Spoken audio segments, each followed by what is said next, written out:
Uli, gawin ko Tagalog, ha?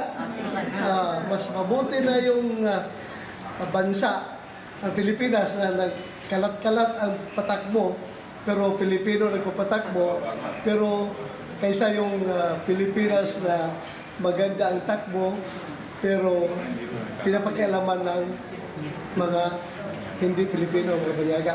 So, Anong gano'n yun pagkasabi? Kalat-kalat yung Ha? Ay, hindi ko sinasabi na kakalat. Bahala na ako magkakalat. Basta tayo. We take care of our future.